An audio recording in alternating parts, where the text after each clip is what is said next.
পৃথিবীতে যেখানে তারা মানুষের মতামতকে উপেক্ষা করে কোরআন এবং সহিহ হাদিস মেনে চলতে চায়, তারাই আহলে হাদিস। আর একটি কথা মনে রাখবেন, পৃথিবীতে হিন্দু বিদ্বান হোক, ইহুদি খ্রিস্টান বিদ্বান হোক, মুসলমান বিদ্বান হোক, কলমে লিখতে গিয়ে ইসলামী দলগুলিকে উল্লেখ করে যাদেরকে মুক্তিপ্রাপ্ত দল বলে ঘোষণা করেছেন, সেই দলটার নাম হচ্ছে। যখন তাদের বলি যে আপনি কোন দলে, আপনার পরিচয় কি, তারা বলে আমি আহলে হাদিস। আমি বলি আহলে হাদিসের অর্থটা কি, তারা বলে আমরা হলাম কোরআন আর সুন্নাহর অনুসারী, কোরআন এবং হাদিস। আমি বললাম ভালো, যুক্তি আছে। আমি তাদের বলি ঠিক আছে, আপনি নিজেকে আহলে হাদিস বলছেন, কিন্তু আমি আমাকে বলি আহলে সহিহ হাদিস, কারণ আমি মানি শুধু কোরআন আর সহিহ হাদিস। অনেক মুসলিম মেনে চলে জয়ীফ হাদিস আর মওদু হাদিস, আমি আহলে সহিহ হাদিস।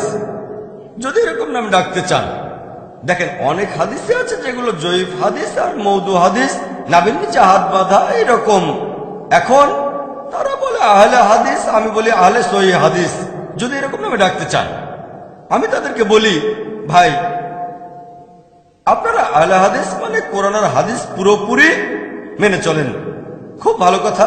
আমি তাদের প্রশ্ন করি, পবিত্র কোরআনের কোন জায়গায় কোন আয়াতে আল্লাহ তাআলা বলেছেন নিজেদের আহলে হাদিস বলে ডাকো? কোন উত্তর দেয় না। এরকম কোন সহিহ হাদিস কি আছে যেখানে নবীজি বলেছেন নিজেদের আহলে হাদিস বলে ডাকো? উত্তর নেই। সেজন্য আমি নিজেকে আহলে হাদিস বলে ডাকি না। এখানে বলা হয়েছে অল উসুলুল বাদি কামা নাকলেন ফিল মুওয়াকিফি সামানিয়া, বলা হচ্ছে জেনে রাখো উক্ত 73 দল প্রধানত 8টি দলে বিভক্ত, যা মাওয়াকিফ কিতাবে বর্ণিত রয়েছে। 1 নম্বর মুতাজিলা, এরা 20 দলে বিভক্ত। 2 নম্বর শিয়া খমিনি, এরা 22 দলে বিভক্ত। 3 নম্বর খারেজি, এরা আপনার 20 দলে বিভক্ত। 4 নম্বর মর্জিয়া, এরা 5 দলে বিভক্ত। 5 নম্বর নাজ্জারিয়া, এরা 3 দলে বিভক্ত। জাবারিয়া 6 নম্বর, এরা 1 দলে বিভক্ত। মুসাব্বিহা, এরাও 1 দলে রয়েছে। মোট 72 ফিরকা। এই 72 ফিরকার ভিতরে শিয়া খমিনির গোষ্ঠীও রয়েছে।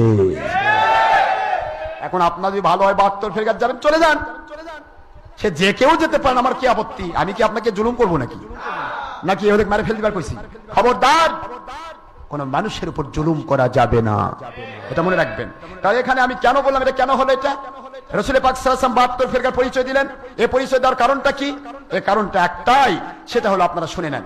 এখানে কি লিখেছে দেখেন, শিয়া ইমাম খমিনি সম্পর্কে কি লিখেছে দেখেন।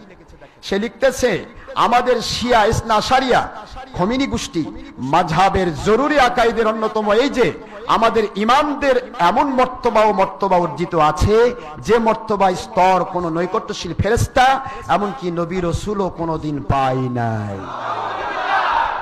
তাহলে তার ইমামের দাম নবী রাসূলের চেয়েও, বাস আপনি মেনে নেন শিয়াদেরকে, আমার কি আপত্তি আছে? আমি কেন তাদের বিরোধিতা করব? কষ্ট হচ্ছে নাকি আপনাদের? দ্বিতীয় নম্বর কথা শুনুন।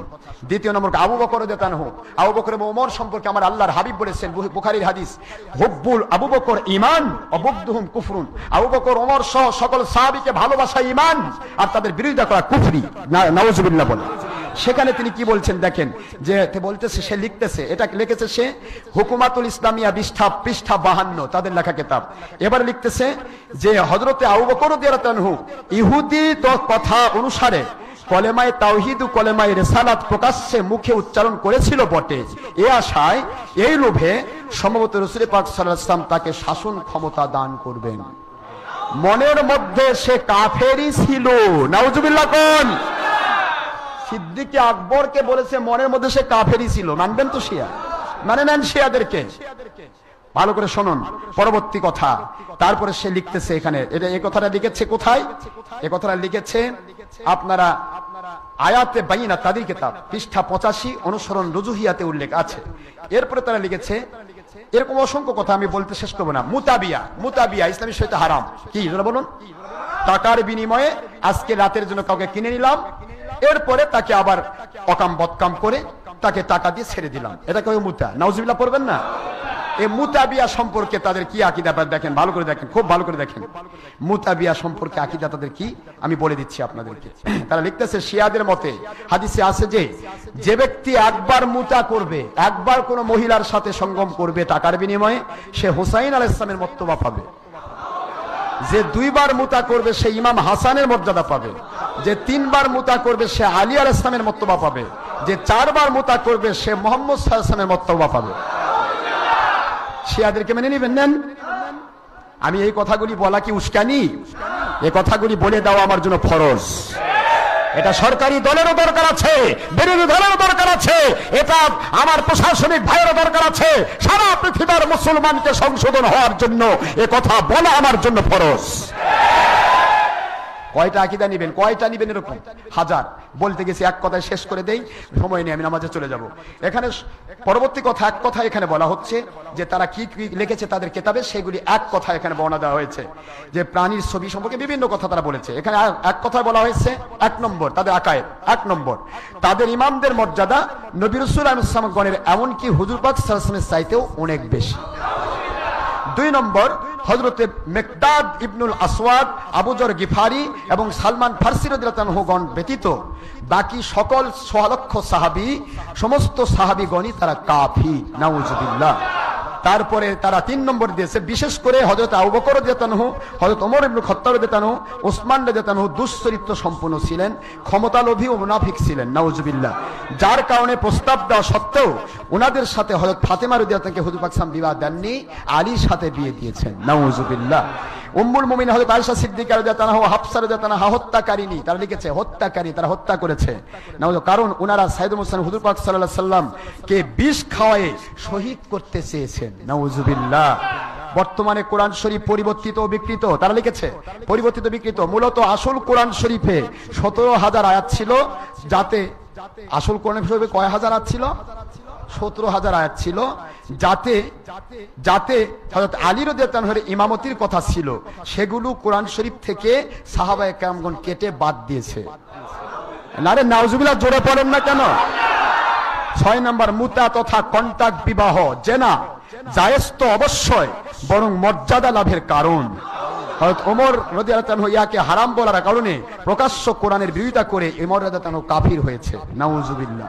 সাইয়েদুল মুরসালিন হুজুর পাক সাল্লাল্লাহু আলাইহি ওয়াসাল্লাম, ওনার দাম তাদের মুস্তাহিদের চাইতে, হুজুর পাক সাল্লাল্লাহু আলাইহি ওয়াসাল্লামের চাইতে তাদের মুস্তাহিদ ইমামের দাম অনেক বেশি। নিজের পরিচয় বা দোষ গোপন করা এবং অপরকে ধোঁকা দেওয়ার উদ্দেশ্যে, ভালো করে শুনুন, নিজের পরিচয় বা দোষ গোপন করা এবং অপরকে ধোঁকা দেওয়ার উদ্দেশ্যে তাকিয়া বা মিথ্যার আশ্রয় নেওয়া জায়েজ রয়েছে। এরকম অসংখ্য আকীদা শিয়া তথা খমিনীদের। এরপরও যদি কেউ শিয়াকে সরকারি দল মেনে নিতে চায়, বিরোধী দল মেনে নিতে চায়, মৌলভী মুন্সি মেনে নিতে চায়, পীর সাহেবরা মেনে নিতে চায়, সারা দুনিয়ার সবাই মেনে নিতে চায়, ডক্টর আশরাফ সিদ্দিকী এবং তার অনুসারীরা, 4 তরিকার ওলিয়া আউলিয়াগণ, ফুরফুরা, মেদিনীপুর, জয়রপুর, শর্ষিনা, কাদিয়া, চিশতিয়া, নকশবন্দিয়া, মুজাদ্দিদি, আলিয়া, কোন ওলিয়া আউলিয়া তাদেরকে কোনদিন আহলে হাদিস। বিশ্বাস করুন, আমার এই ভাঙা চূড়া বিদ্যাই, আমার এই টুটা ফাটা বিদ্যাই আমার জানা নাই।